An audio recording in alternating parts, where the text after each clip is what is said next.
அஸ்ஸலாமு அலைக்கும். மட்டன் நல்லி சூப் பார்க்கலாமா? வாங்க எப்படி செய்யலான்னு பார்க்கலாம். மட்டன் நல்லி எலும்பு எடுத்திருக்கேன்.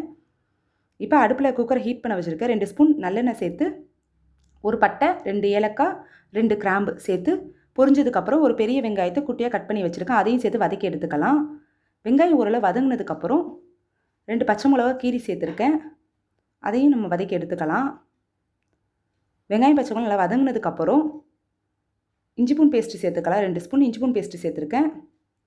இஞ்சி பூண்டு பேஸ்ட்டோட பச்சை வாசனை போகிற வரைக்கும் வதக்கி விட்டுட்டு, இப்போ ஒரு பெரிய தக்காளியை ரஃபாக கட் பண்ணி வச்சுருக்கேன். அதையும் சேர்த்துட்டு கொஞ்சமாக கொத்தமல்லி புதினா சேர்த்து வதக்கி விட்டுடலாம்.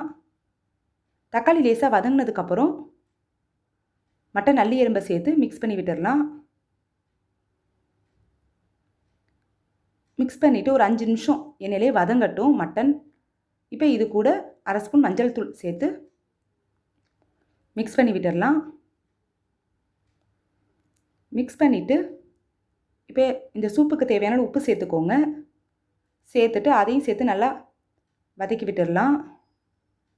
இப்போ எண்ணெயிலேயே நல்லா மட்டன் நல்லா வதங்கினதுக்கப்புறம் இப்போ இந்த ரெசிபிக்கு தேவையான அளவு மசாலா தூள்லாம் சேர்த்துக்கலாம். இப்போ நான் எடுத்து வச்சுருக்க ஸ்பூன்லேயே 2 ஸ்பூன் மல்லித்தூள், 1 ஸ்பூன் மிளகுத்தூள், 1/2 ஸ்பூன் சீரகம் சேர்த்து வதக்கி விட்டுடலாம். மசாலா தூளில் கொஞ்சம் எண்ணெயிலேயே நல்லா வதங்கினதுக்கப்புறம் 5 நிமிஷம் வதங்கினதுக்கப்புறம் நம்ம இந்த ரெசிபிக்கு தேவையான தண்ணி சேர்த்துக்கலாம்.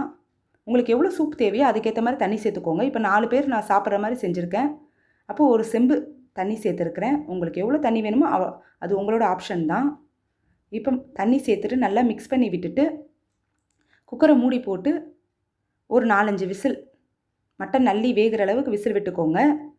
இப்போ 4-5 விசில் விட்டாச்சு. இப்போ குக்கர் ஓப்பன் பண்ணால் சூப்பரான மட்டன் சூப் ரெடி ஆயிடுச்சு. கண்டிப்பாக இது மாதிரி ட்ரை பண்ணி பாருங்கள்.